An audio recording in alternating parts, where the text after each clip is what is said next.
السلام عليكم ورحمة الله وبركاته. أعوذ بالله من الشيطان الرجيم. بسم الله الرحمن الرحيم. தொழுகையில ஃபோன் வருது அப்படின்னா அந்த ஃபோனை ஆஃப் பண்றதுனால நம்ம தொழுக முடியுமானா முடியாது. அது நம்ம அதை ஆஃப் பண்ணலைன்னா அதன் மூலியமா இமாமுடைய தொழுகை எல்லாருடைய தொழுகையினுடைய சிந்தனையும் மாறி போயிடும். அது எல்லாத்தினுடைய அந்த பாவங்களுக்கும் அது காரணமாக அமைஞ்சிடும். எனவே ஒருத்தருக்கு செல்லு அடிக்குது, மொபைல் அடிக்குது, அலாரம் அடிக்குதுன்னா அதை ஆஃப் பண்றது தவறு கிடையாது. ஆஃப் ஆக மாட்டேங்குதா, அது முடிஞ்ச அளவுக்கு அது எக்ஸ்ட்ரீமா ஆஃப் பண்ணத்தான் முயற்சி செய்யணுமே தவிர அதுக்கப்புறம் தான் தொழுகை. நம்மளுடைய ஒரு தொழுகையினால எல்லாருடைய தொழுகையும் கெடுது. எனவே அதை கொஞ்சம் கவனத்தில் எடுத்துக்கோங்க. இந்த ஆயத்துல அல்லாஹ் சொல்றான், மா ஜஅலல்லாஹு மின் பஹீரத்தின் வலா சாயிபத்தின் வலா வசீலத்தின் வலா ஹாம். பஹீரா என்ற ஒரு மூட நம்பிக்கை, சாயிபா என்ற மூட நம்பிக்கை, வசீலா என்ற மூட நம்பிக்கை, ஹாம் என்ற மூட நம்பிக்கை. அரபிகள்கிட்ட ஒரு 4 வகையான மூட நம்பிக்கை இருந்துச்சு. என்னன்னா, ஹரம் ஷரீஃபை சுத்தி பஹீரா அப்படின்னு ஒரு ஒட்டகத்தை விட்டுருவாங்க, ஒரு பால் ஒட்டகம். அந்த பால் ஒட்டகத்துல எந்த பாலும் கறக்க மாட்டாங்க. அது நம்ம கடவுளுக்கு நேர்ந்து விட்டுட்டோம், கோவில் மாடுன்னு சொல்லுவாங்கல்ல, அந்த மாதிரி எங்கனாலும் மேயும் என்னனாலும் பண்ணும். அந்த மாதிரி ஒரு பால் கறவை மாடு. இன்னொரு மாடு இருக்கும், அது ஆண் மாடு. அது மேல கடவுளுக்கு நேர்ந்து விட்டுட்டாங்கன்னா அது மேல சுமையை ஏற்ற மாட்டாங்க. அதுக்கு பேரு சாயிபா அப்படின்னு ஒரு மாடு. அப்புறம் வலா வசீலா, வசீலான்னு ஒரு மாடு. வசீலான்னு ஒரு மாடுனா ஒரு பெண் குட்டி போடும், அடுத்து ஒரு ஆண் குட்டி போடும், அடுத்து ஒரு பெண் குட்டி போடும். இப்படி 3 குட்டி போட்ட ஒரு பெண், ஒரு ஆண், ஒரு பெண், 3 குட்டி போட்ட ஒரு ஒட்டகம். அந்த ஒட்டகத்தையும் கடவுளுக்கு நேர்ந்து விட்டுருவாங்க. பலாஹாம். அதே போன்று முதுகை காத்து கொண்டது, அதே மாதிரிதான் சுமைகளை ஏற்ற மாட்டாங்க. இந்த மாதிரி கோவில் ஒட்டகம், கோவில் மாடுங்கிற மாதிரி காபத்துல்லாவை சுத்தி கோவில் ஒட்டகம், காபத்துல்லாவினுடைய ஒட்டகம்னு அறியாமை காலத்துல இந்த பழக்கங்களை வச்சிருந்தாங்க, மூட நம்பிக்கையை. அதாவது தன் குடும்பத்துல ஏதாவது நடக்கணும், தன் குடும்பத்துல நல்ல நிகழ்வு ஏதாவது நடக்கணும், தன் குடும்பத்துல ஏதாவது முசீபத்துகள் வராம இருக்கணும்னா இந்த விதமான மூட நம்பிக்கைகளை ஃபாலோ பண்ணிக்கிட்டு இருந்தாங்க. அல்லாஹ் சொல்றான், அல்லாஹ் தனக்கு புரோக்கர்களாக இவர்கள் யாரையும் ஆக்கல.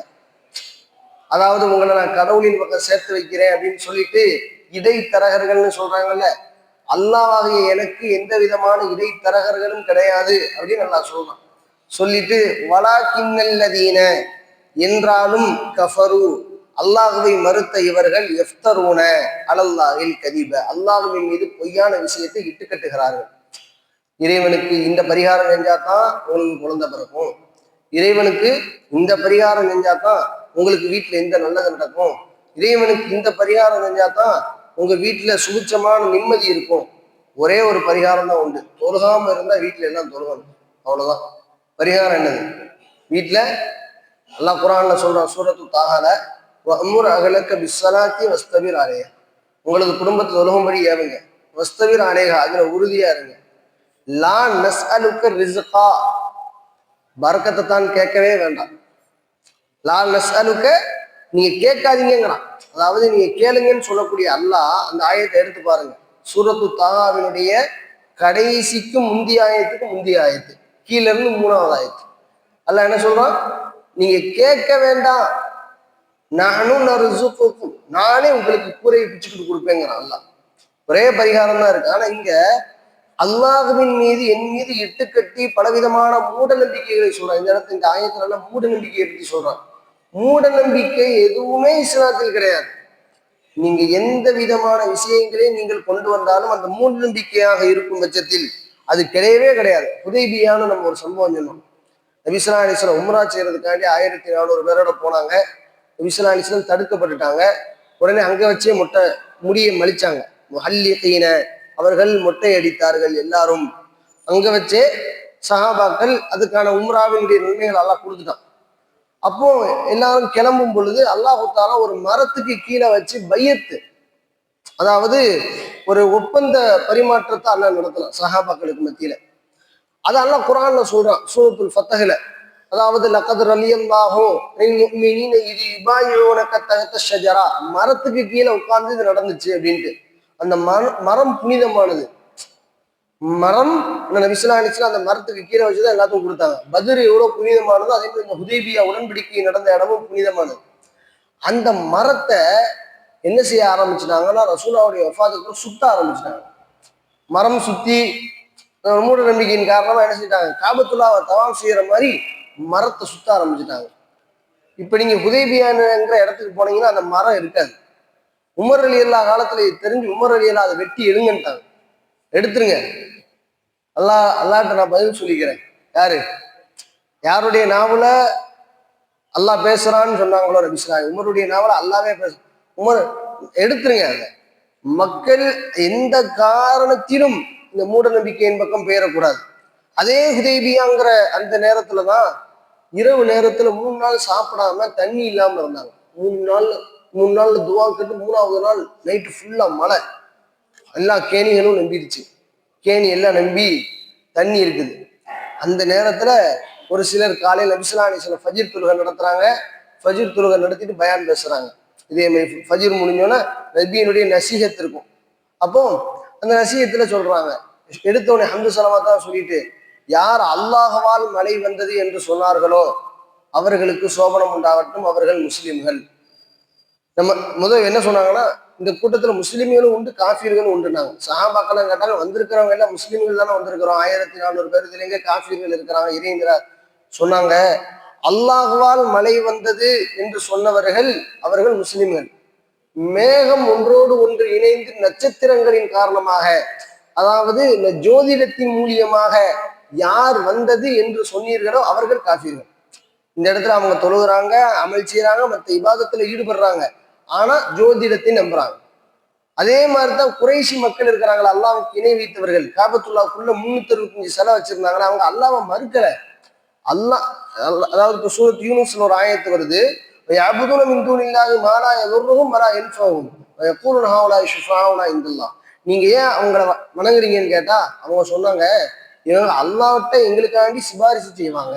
பெரிய கடவுள் அல்லாஹ் தான், அந்த அல்லாஹ்ட்ட எங்களுக்கு சிபாரிசு செய்யறதுக்கு இந்த சின்ன கடவுள்லாம் தேவை.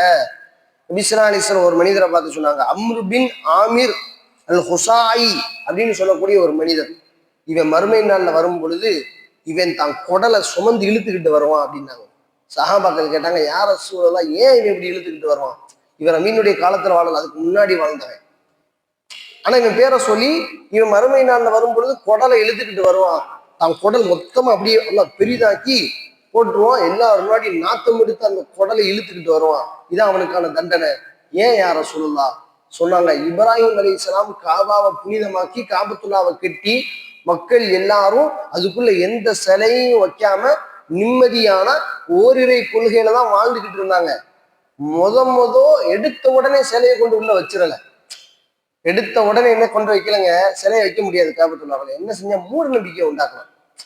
உங்க கடவுளுக்கு இதான் இந்த இதை பண்ணுங்க, இந்த பரிகாரத்தை பண்ணுங்க, இந்த மாதிரி ஒரு பால் ஒட்டகத்தை விடுங்க, இந்த மாதிரியான ஒரு ஆண் ஒட்டகத்தை விடுங்க, சுமை ஏத்தாதீங்க அப்படின்ட்டு குர்பானியில மட்டும்தான் பலியிடுதல் உண்டு. அதே போன்ற ஆண் பிள்ளையோ பெண் பிள்ளையோ பிறந்தால் மட்டும்தான் அக்கீகா உண்டு. அது அல்லாட்டி சதக்காவா அந்த மதரசாக்கு கொடுக்குறேன், இதை கொடுக்குறேன்னு கொடுக்கலாமே தவிர அந்த ரத்தத்துல ஓட்டுறது ஒன்றும் புனிதம் ஒன்றும் கிடையாது.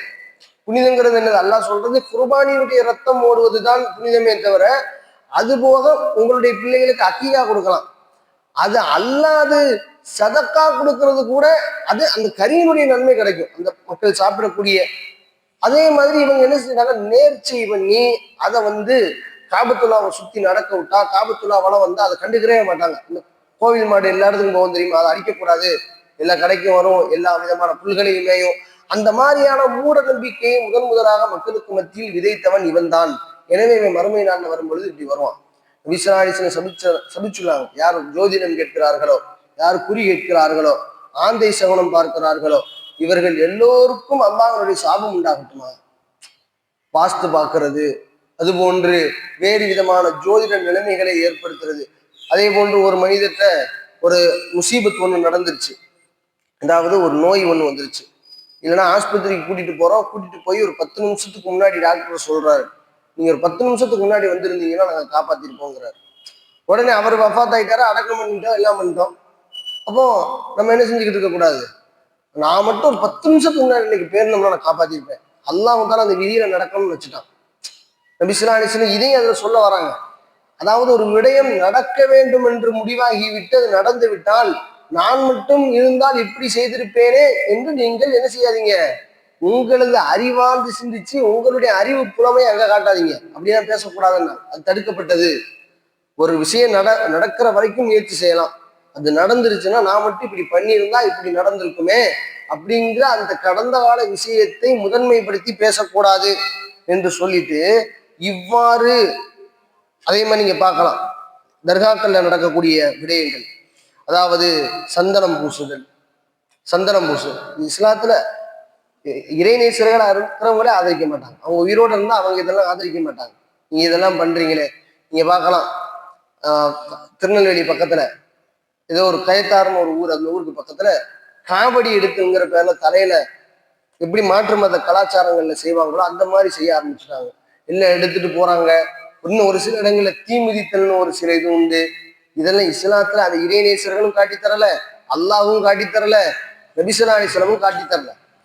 அந்த பண்புகளின்படி நம்ம நடக்கணும், இறைநேசர்களின்படி நம்ம நடக்கணும். யாரெல்லாம் இவர்களுக்கு என்ன வாழ்க்கையை கொடுத்தாயோ, உனக்கு பொருத்தமான வாழ்க்கையை கொடுத்தாயோ அதை எங்களுக்கும் கொடுன்னு கேட்கணும். அதுதான் நாம் அவர்களை ஃபாலோ செய்யறோங்கிற முறையை தவிர அதன் காரணமாக உண்டான சடங்குகள் அல்ல. அதன் காரணமாக உண்டான சடங்குகள் அல்ல. இப்போ இந்த இடத்துலதான் நபி ஸல்லல்லாஹு அலைஹி வஸல்லம் சொல்றாங்க. அதே மாதிரி காலத்தை திட்டுதல். கடந்த காலத்துல ஒரு நடந்த நிகழ்வு, இந்த காலம் நல்ல காலம், நல்ல காலம் பார்க்கறது.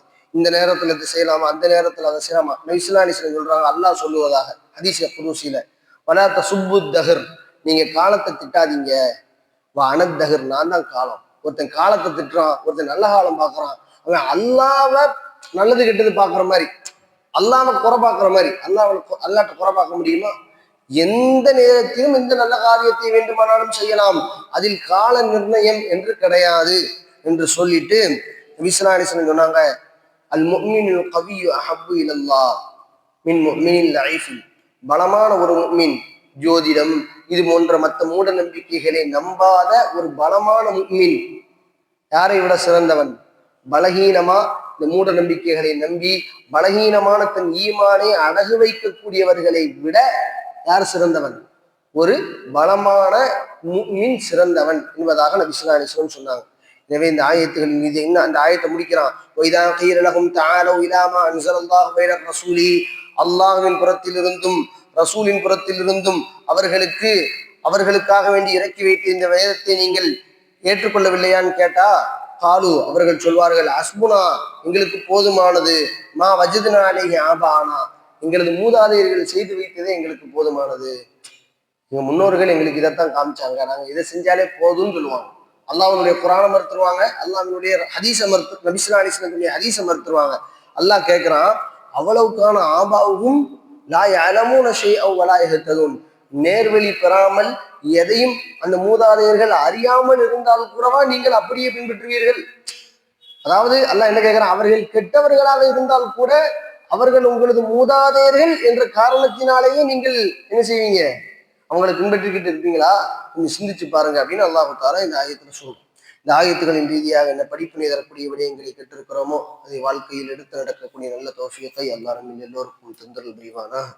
ஆகிரு தஅவானா அல்ஹம்துலில்லாஹ்.